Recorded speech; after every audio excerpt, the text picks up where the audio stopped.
Ada beberapa hal yang perlu kita perhatikan dalam menyajikan data di hasil.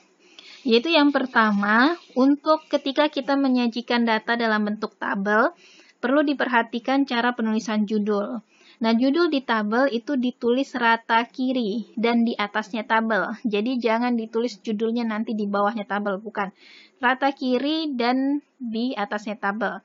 Untuk rata kiri ini adalah menyesuaikan dengan format di fakultas kita. Ada beberapa format yang menaruh judul itu di tengah, itu tidak masalah. Tabelnya juga di tengah, tidak masalah. Itu tergantung dari formatnya. Tapi kebanyakan dari judul tabel itu hampir selalu di atasnya tabel, tidak ada yang di bawahnya. Nah, untuk di fakultas kita menggunakan tabel terbuka. Apa itu tabel terbuka? Itu dia tidak ada. Kalau tabel tertutup, itu semuanya ada garisnya. Di sini. Itu tabel tertutup. Nah, kalau tabel terbuka seperti ini tadi. Dia tidak semuanya diberi garis. Hanya di bagian atas dan penutupnya. Terus, penomoran tabel itu harus berurut sesuai urutan disebutkannya di dalam teks. Jadi, kalau di narasinya disebutkan tadi kekentalan terlihat pada tabel 4. Terus nanti setelah itu dia bahas lagi tentang daya oles misalnya. Daya oles nanti di bawahnya kekentalan berarti data daya oles itu masuk ke tabel 5. Begitu seterusnya. Nah, terus untuk tabel ini juga banyak yang salah. Judulnya tidak ditutup dengan titik. Ini masih, ini sudah benar. Awalnya sebenarnya ini ada titiknya. Nah, ini salah ya. Jadi, judul tabel tidak ditutup dengan titik. Dia rata kiri, terus tabel terbuka, urutannya sesuai dengan urutan disebutkan di dalam teks. Untuk gambar, nah kalau format kita, judulnya ditulis di tengah atau center dan di bawah gambar, jadi bukan di atasnya gambar. Nah, kalau untuk judul gambar ini ditutup dengan titik. Sama dengan tabel, nomor gambar juga harus berurut berdasarkan urutan disebutkannya di dalam teks. Contohnya ini. Di tengah, gambar 4, pengukuran derajat keasaman pH. Titik. Ya. Terus, data yang dilaporkan, yang dimasukkan ke dalam tabel, atau yang dimasukkan ke dalam diagram batang atau grafik, itu adalah data rata-rata. Rata-rata dan standar deviasinya. Bagaimana cara mendapatkan rata-rata, bagaimana cara mendapatkan standar deviasi, ini bukan di mata kuliah Metopel ya, tapi seharusnya kalian tahu dan seharusnya didapat di mata kuliah statistik. Nah, jadi data yang dilaporkan adalah rata-rata plus minus standar deviasinya. Jadi data mentah dari setiap ulangan ini kalaupun dimasukkan, dia dimasukkan di lampiran.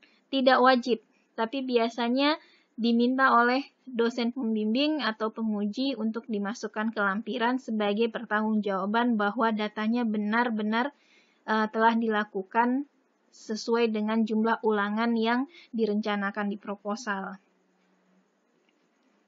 Misalnya ini rata-rata, ini standar deviasinya. Plus minus, rata-rata plus minus standar deviasi. Nah, jika data yang disajikan dalam bentuk grafik atau diagram, wajib memberi keterangan pada sumbu X dan sumbu Y-nya. Ini sering simple pengetahuan umum yang saya rasa semua sudah tahu, tapi sering terjadi kesalahan karena tidak ditampilkan. Jadi diberikan saja grafik gundul gitu ya, tidak tahu X-nya apa, Y-nya apa. Yang tahu X dan Y-nya apa itu hanya penelitinya.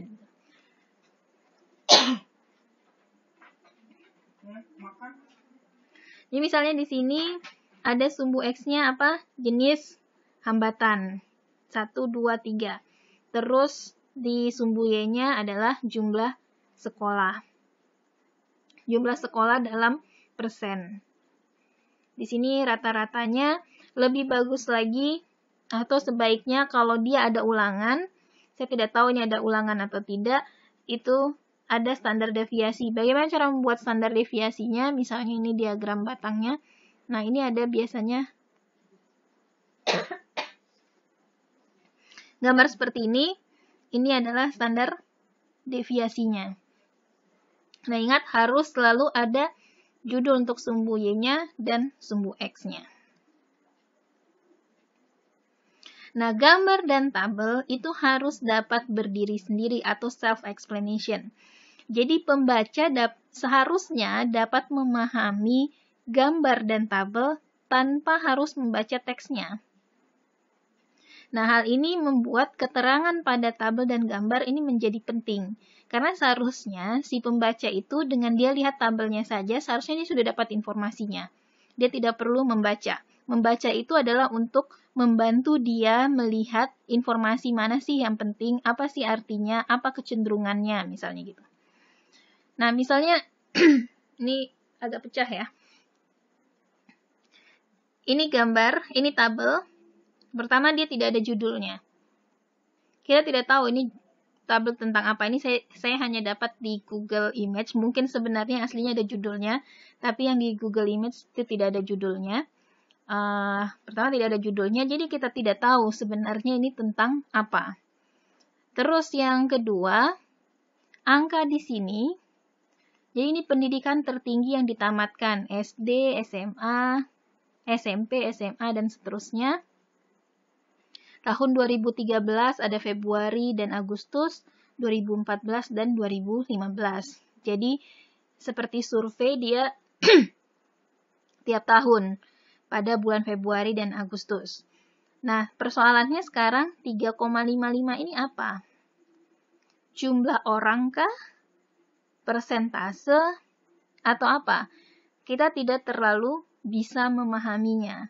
Karena di sini tidak jelas apa satuannya. Tidak disebutkan satuannya di sini apa? Persen, orang, ribu orang, atau bagaimana?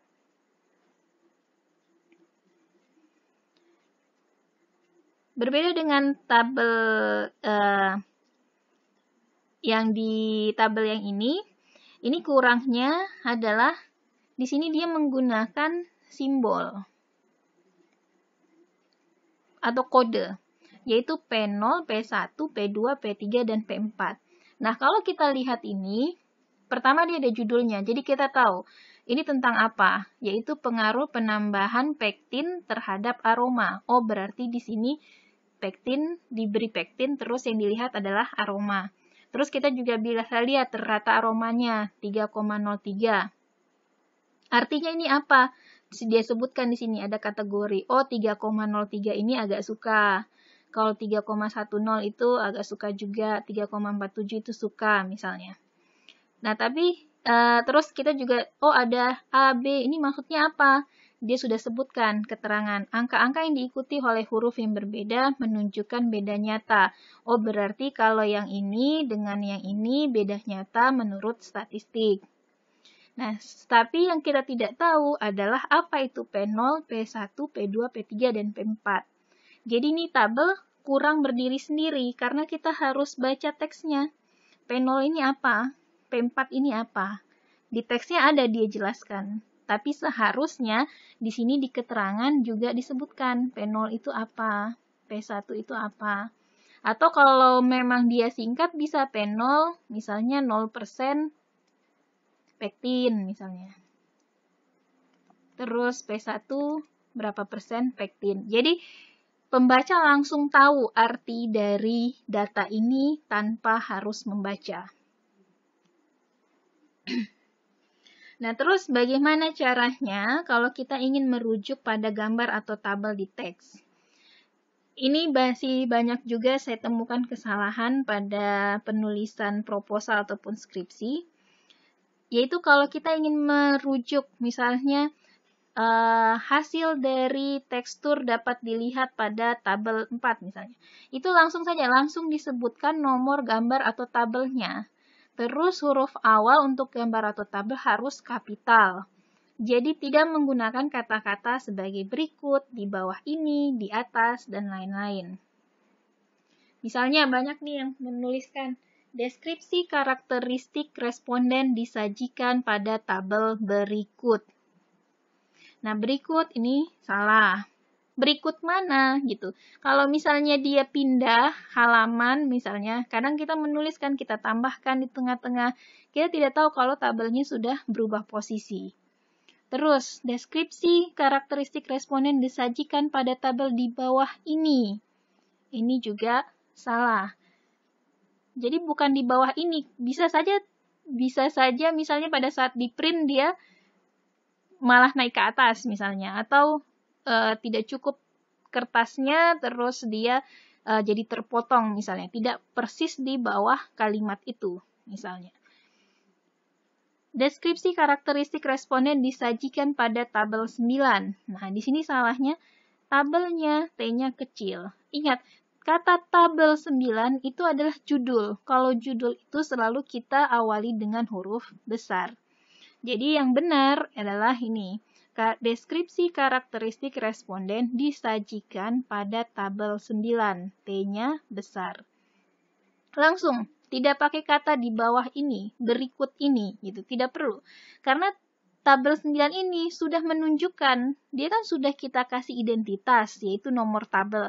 Kenapa harus kita pakai kata-kata lagi di bawah ini, tabel berikut, di atas, gitu ya. Tidak perlu. Langsung saja nomor tabel nomor gitu, dan huruf besar untuk kata tabel atau kata gambarnya. Nah, jika data yang kita sajikan dalam angka desimal, maka jumlah angka di belakang koma harus seragam. Contoh di sini hasil penelitian. Persentase ada 31,25, ada 68,75, terus ada 100. Yang dua data ini punya dua angka di belakang koma. Yang ini tidak ada angka di belakang koma. Sama juga dengan yang ini. Terus bagaimana kalau misalnya memang datanya bulat, tidak ada desimalnya? Kalau memang kita ingin ada desimal, ada dua angka di belakang koma, maka di sini ditambah 100,00. Jadi 45,00, 55,00, 100,00. Nah, tapi kalau misalnya menurut Anda tidak perlu terlalu banyak, misalnya dua angka di belakang koma, maka sederhanakan, bulatkan. Misalnya dia jadi 31,2, 68,7. Ini tergantung belakangnya apa ya. Apakah dia bulat ke atas atau bulat ke bawah. Nah, di sini berarti kalau hanya angka 1 di belakang koma, 100,0. Nah, kalau misalnya mau kita bulatkan lagi, tidak pakai desimal, 31, 69, dan 100. Jadi dia harus seragam. Kalau mau pakai angka di belakang koma, maka jumlahnya harus seragam. Terkait dengan berapa angka yang harus dicantumkan di belakang koma, ini juga ada aturannya di statistik. Tidak termasuk dalam cakupan mata kuliah ini. Demikian untuk tata cara penulisan di hasil dan pembahasan. Terima kasih.